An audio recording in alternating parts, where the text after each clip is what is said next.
Porque eu considero que os sofrimentos deste tempo presente não sejam dignos de serem comparados com a glória que há de ser revelada a nós. Ó Senhor, fazei com que eu ame a Tua volta, muito mais do que eu ame as ilusões dessa terra. Ou fazei com que eu ame a minha partida, muito mais do que os prazeres que este mundo tem a oferecer. Fama, riqueza, tudo isso é tão supérfluo, Senhor.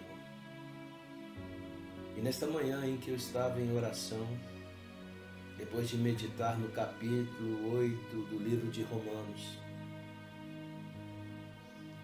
em que vi o grande embate daqueles que têm o prazer na carne e aqueles que são guiados pelo Espírito Santo de Deus. Onde começa no primeiro versículo desse capítulo 8, dizendo: portanto, agora nenhuma condenação há para os que estão em Cristo Jesus, que não andam segundo a carne, mas segundo o Espírito Santo. E discorre nesse paralelo entre aqueles que fazem a obra da carne, entre aqueles que fazem a obra do Espírito. Tudo nesta vida é tão passageiro, com perdão da redundância, tão efêmero. Me lembro que quando tinha apenas 22 anos, quando fui levado pela primeira vez a uma igreja, e aquilo por si já havia me impactado tanto. Pena que eu voltei atrás e tornei-me muito mais compulsivo ainda no alcoolismo. Mas nesse pequeno espaço de tempo, eu lembro-me que um amigo, aquele que me levou a Cristo pela primeira vez, colocou um LP de um testemunho de um padre que tinha câncer na sua garganta e que foi curado deste mesmo câncer. Era um LP de vinil, hoje ninguém nem sabe direito, os jovens não sabem o que vem a ser vinil. Me lembro desse testemunho que ele se alegrou que depois que orou por ele pôde comer uma maçã. É tanto tempo que eu não lembro mais como foi o testemunho.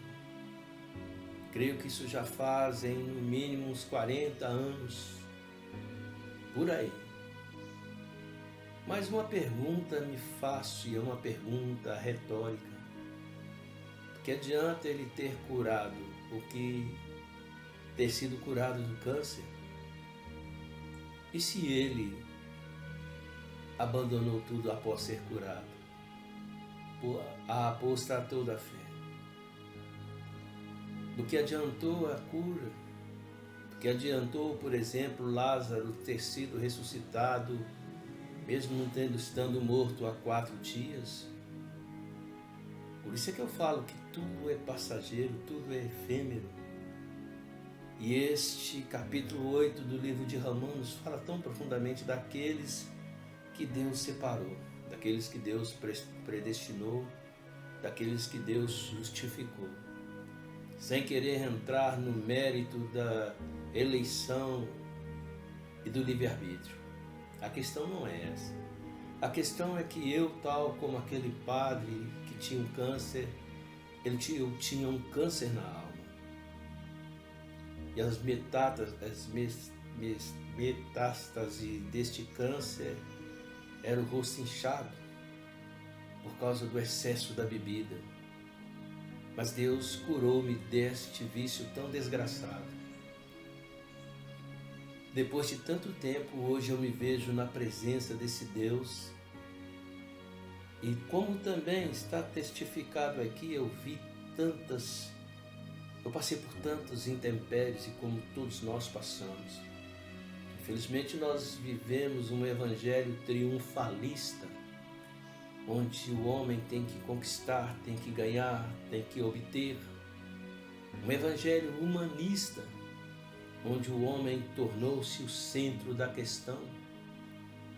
Um evangelho pragmático, onde eu mesmo tive que sair de uma igreja que, infelizmente, com suas campanhas heterodoxas, não pregava a verdade, e sim bens materiais, com um álibi de que os fins justificam os meios.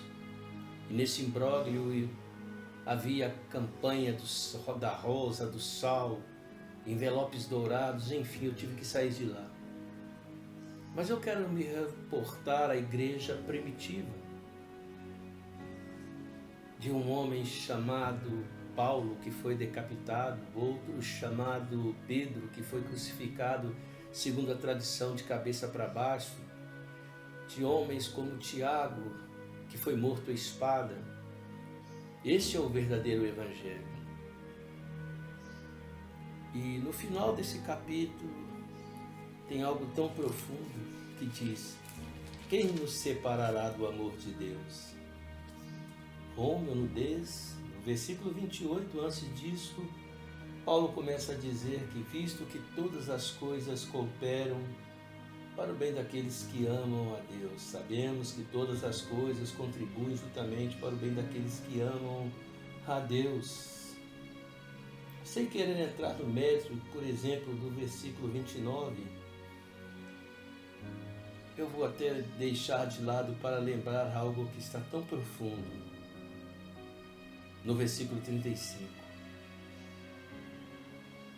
Quem nos separará do amor de Cristo? Será a tribulação, a angústia ou a perseguição, ou a fome ou a nudez, ou o perigo ou a espada? Como está escrito, por amor de ti somos mortos todos os dias. Somos considerados como ovelhas para o matador. Mas em todas essas coisas somos mais do que vitoriosos através daquele que nos amou. Porque estou convencido de que nem a morte, nem a vida, nem os anjos, nem os principados, nem as potestades, nem as coisas do presente ou do porvir, nem a altura, nem a profundidade, nem alguma outra criatura será capaz de nos separar do amor de Deus que está em Cristo Jesus, nosso Senhor. Que eu ame mais a vinda de Cristo do que qualquer ilusão desta terra, ou que eu ame a minha partida mais do que essa terra tem para me ofertar. Bendito seja o teu santo nome, Deus meu e Rei meu.